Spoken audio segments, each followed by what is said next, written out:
Bonjour et bienvenue sur ma nouvelle vidéo, j'espère que vous allez bien. Oui, je sais, ça fait super longtemps que j'ai pas posté, mais voilà, me revoilà. Je voulais pas spécialement faire une nouvelle vidéo d'ailleurs, mais je me rends compte que la vidéo la plus populaire sur ma chaîne, c'est une vidéo de témoignage. Donc ça tombe bien parce que j'avais partagé il y a quelque temps sur Instagram un témoignage hyper touchant, hyper encourageant. Mais d'abord, si vous vous demandez pourquoi j'ai pas posté pendant un certain temps, déjà parce que par rapport à mon boulot, le mois de juin et le mois de juillet sont ce que j'appelle une période de rush. Mais cette période a aussi été le moment où le Seigneur m'a annoncé une nouvelle saison qui commence. Donc j'ai beaucoup cherché la face de Dieu ces derniers temps. Mais je vous en dirai davantage dans mes prochaines vidéos. Je pense pas poster de nouvelles vidéos avant la rentrée, avant septembre, parce que j'imagine qu'en cette période, vous êtes pour la plupart en vacances. Et moi aussi d'ailleurs, je pars prochainement en vacances. Non pas que je prends des vacances des œuvres de Dieu. D'ailleurs, je continue de poster sur Instagram et je l'avais déjà dit, mais je suis beaucoup plus active sur Instagram. Donc si vous souhaitez une exhortation quotidienne, n'hésitez pas à me suivre. Et si vous voulez, n'hésitez pas aussi à venir échanger avec moi. J'échange énormément avec certains parmi vous et vraiment c'est un grand plaisir de vous parler. Pas forcément des grosses discussions, mais voilà, si vous avez des questions, si vous voulez partager votre témoignage, si vous voulez que je prie pour vous, enfin il y a tout un tas de raisons de venir me parler, donc n'hésite vraiment pas à venir me parler. Et je voulais également souhaiter la bienvenue à tous mes nouveaux abonnés et vous dire merci. Merci de me faire confiance. Au moment où je vous parle, vous êtes 794 abonnés et vraiment je rends gloire à Dieu pour chacun de vous. Et bien sûr, le but, c'est de grandir spirituellement. Et en même temps, votre soutien m'encourage énormément. Mais sachez que c'est aussi un challenge pour moi parce que ça m'oblige à aller à la source régulièrement, à être renouvelé quotidiennement pour ne pas être une pierre d'achoppement pour vous.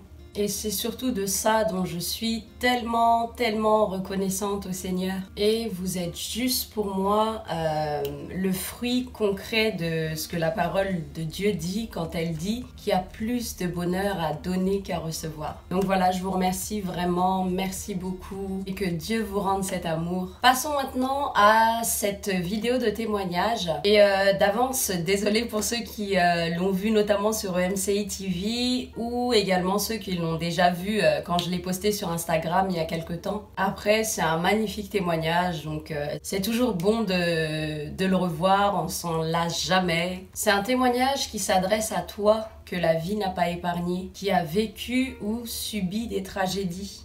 À toi aussi qui cherches la lumière dans les ténèbres que tu vis actuellement. Et enfin à toi qui a expérimenté cette extraordinaire, merveilleuse rencontre avec le Seigneur Jésus, mais pour qui la vie chrétienne n'est pas une réalité, parce que tu n'as pas encore saisi l'importance de l'appel de Dieu sur ta vie, l'importance des dons spirituels, de l'onction. Enfin voilà, je vous en dis pas plus, je vous laisse regarder le témoignage.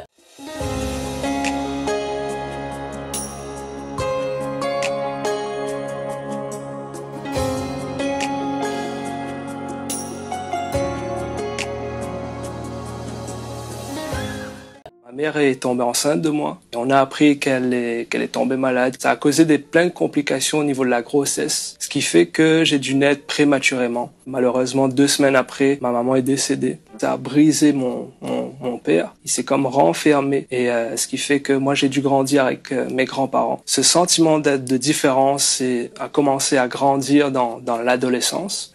Au fond de moi, je me sentais comme orphelin, comme rejeté, méprisé, illégitime dans cette famille. Je me sentais littéralement comme une erreur au final. J'ai accepté énormément de mensonges sur mon identité. Je suis allé courir dans le monde et voir tout ce que le monde pouvait me proposer. Donc je suis tombé dans la drogue, dans l'alcool, dans le sexe, le trafic de drogue, dans le vol bénévole.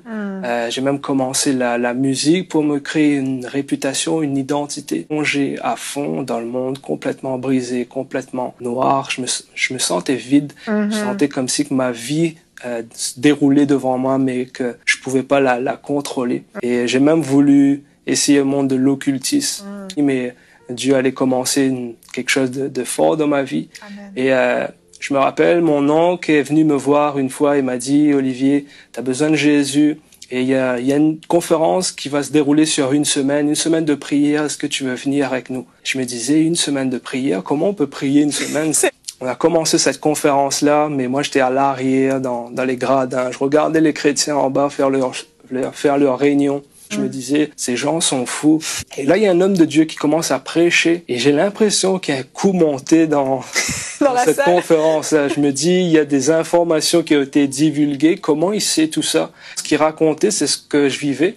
Et au moment de l'appel, il dit, si tu veux rencontrer Jésus, avance-toi. Donc, je m'avance. Puis, je me suis juste dit, Seigneur, si tu existes, touche-moi. Et l'homme descend, il vient prier pour moi et me donne plein de paroles de connaissance, et ça devient de plus en plus précis. Et je me dis, mais il y a réellement un coup monté là, c'est ça. Et jusqu'au moment où il me cite des choses tellement précises, des douleurs, des ressentis que j'avais que même moi, j'arrivais pas à poser des mots dessus. Ça a enlevé des choses à mes entrailles. Je commençais à pleurer. Mes yeux spirituels sont ouverts et j'ai vu une épée me transpercer les entrailles. Et au moment où ça s'est passé, la douleur était physique, était réelle. Je suis tombé à genoux et j'avais cette épée qui me transperçait les entrailles. Je criais de douleur tellement ça me faisait mal. Et j'ai vu ce feu prendre place dans ma vie. Ce feu était une personne, c'était la personne de Jésus. Je savais que c'était Jésus qui venait vivre en moi à ce moment-là, qui rétablissait la vérité sur mon identité, que je t'ai aimé, que je n'étais pas un orphelin, mais cet amour-là était palpable, m'environner. J'étais comme sous tension, sous une prise électrique. J'étais électrocuté pendant 45 minutes par terre. Et j'étais baptisé du Saint-Esprit à cet instant. Et en me relevant, j'étais une autre personne. J'étais littéralement transformé. Je me suis dit, je vais m'engager dans cette église-là. Et je commençais à servir fidèlement. Premier ministère, c'était les chaises. Je rangeais les chaises. Donc, je servais énormément à l'église. Je savais que j'étais appelé à être un évangéliste.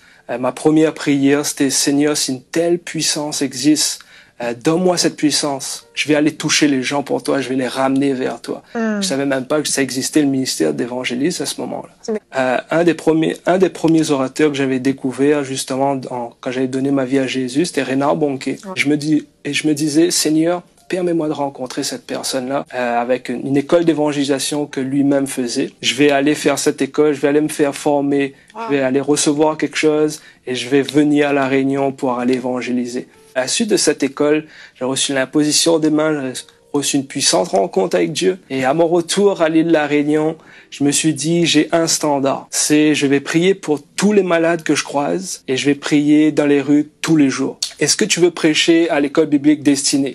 Et là, je suis au téléphone avec mon pasteur. Je lui dis, mais pasteur, je suis pas prêt. Je suis encore un étudiant à l'école biblique. Et il me dit, oui, justement, on va te laisser un court temps à la fin, une capsule de 30 minutes où tu pourras enseigner, prêcher, commencer à donner des pensées et à équiper le corps de Christ sur comment prier pour les gens, comment aller dans les rues, comment prophétiser. Donc, je commençais à entretenir ma relation avec Dieu, mon ministère au fur et à mesure. J'étais fidèle dans les petites choses et Dieu me donnait de plus grandes. J'ai reçu cet appel pour le Canada, une parole prophétique pour venir m'installer au Canada. J'ai laissé cette parole devenir mature, j'ai prié avec cela. Puis, je me suis installé au Canada où en ce moment, je m'occupe de la jeunesse. J'aimerais m'adresser à toi aujourd'hui. Si tu regardes cette vidéo, ou peut-être tu l'écoutes, peu importe l'endroit où tu es, j'aimerais te dire que Jésus-Christ t'aime, que Jésus-Christ est vivant et tu peux l'expérimenter aujourd'hui. Tu sais, il y a quelques années de cela, je ne croyais pas en ce Jésus, je ne l'avais jamais vu, je ne l'avais jamais expérimenté. Mais alors que j'ai fait cette prière simple de Seigneur, si tu existes, montre-moi ta présence, montre-moi que tu es vrai. J'ai goûté en ce Dieu qui est bon, en ce Dieu qui est vivant, un Dieu qui m'aime, qui m'a accepté. Et j'aimerais t'inviter à faire la même prière. Mets-le au défi là où tu es. Demande-lui de venir te révéler, se révéler à toi. Et si tu es d'accord, répète avec moi, dis Seigneur Jésus, aujourd'hui je te demande une chose, c'est de te révéler à moi. Je reconnais que tu es mon Seigneur, que tu es mon Sauveur et Je reconnais que j'étais pécheur, mais tu as donné ta vie pour moi. Et je reconnais, Seigneur, que tu es Dieu et que tu sauves, que tu es vivant aujourd'hui. J'espère que ce témoignage t'a béni. J'espère que le Seigneur a touché ton cœur au travers de ce témoignage. Et juste avant de te quitter, si tu n'es pas encore abonné, n'oublie pas de t'abonner. N'hésite pas aussi à partager un maximum cette vidéo pour bénir les autres. Et en attendant la prochaine vidéo, prenez bien soin de vous, soyez bénis. Je vous dis à très bientôt pour de nouvelles exhortations.